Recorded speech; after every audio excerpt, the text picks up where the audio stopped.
Masya Allah, inilah istri Nabi Lut alaihissalam yang dikutuk Allah menjadi patung tiang garam.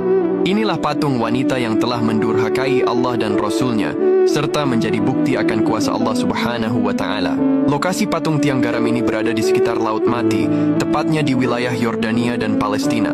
Menurut kisahnya, dahulu istri Nabi Lut dikutuk menjadi tiang garam karena ia menoleh ke belakang saat melarikan diri dari kehancuran kota Sodom dan Gomora.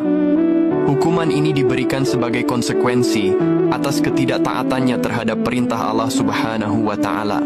Hal ini juga menjadi bukti bahwa tidak ada privilege bagi keluarga seorang nabi pun. Apabila di antara mereka ada yang ingkar dan durhaka kepada Allah dan Rasulnya, maka ia akan mendapatkan balasan atas kedurhakaan itu. Dikisahkan dahulu di sebuah negeri yang dipenuhi kehijauan dan air, berdirilah kota-kota yang makmur bernama Sodom dan Gomora. Namun kemakmuran itu tidak diiringi dengan ketaatan. Penduduknya terbuai dalam dosa dan maksiat, tak mengenal batas dan melupakan Tuhannya. Di antara mereka hiduplah seorang nabi yang saleh, yaitu Nabi Lut alaihissalam. Dengan sabar, beliau senantiasa menyeru kaumnya untuk kembali ke jalan yang lurus, tetapi hanya sedikit orang yang mendengarkannya.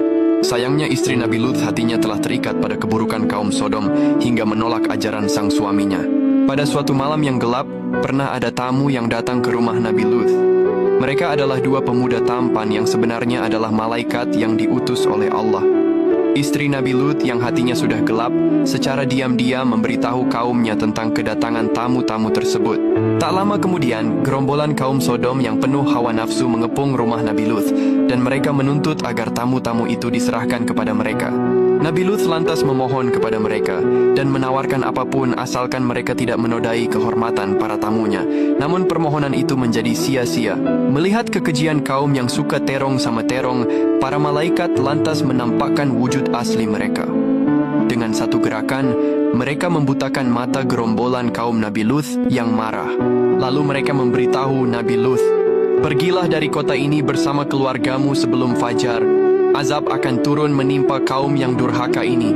Malaikat itu juga memberi satu syarat mutlak, yaitu jangan sekali-kali menoleh ke belakang saat melarikan diri. Maka di tengah malam yang sunyi, Nabi Lut bersama putri-putrinya melangkah pergi dari kota Sodom. Namun, istri Nabi Lut masih ragu. Hatinya terbagi antara kesetiaan kepada suaminya dan kecintaannya pada kehidupan lama yang penuh dosa di kota yang akan hancur. Ia berjalan di belakang mereka dengan langkah yang berat, terus berpikir tentang segala yang akan ia tinggalkan. Saat azab turun, langit menjadi pecah.